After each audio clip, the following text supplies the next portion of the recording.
Silkytreat Channel. Easy delicious cooking. On the menu today, one recipe done in 45 minutes start to finish. Chicken breast, mushrooms, fresh cream, spinach, French fries.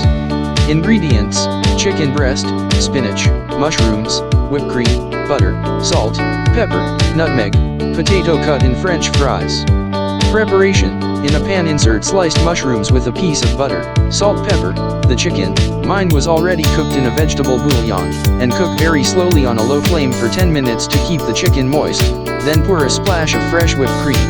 Insert the fresh spinach leaves, salt, pepper, nutmeg, a slice of butter and cook for 5 minutes. In a pot, bring neutral oil to 170 degrees Celsius, insert the fries, cook for 6 minutes, remove, wait 4 minutes, get the oil to 190 degrees Celsius and cook again for 2 minutes. This is used for double cooking the fries. All ready to serve and eat. Enjoy these meals. Thank you for watching. Subscribe, share, like and comment if you wish.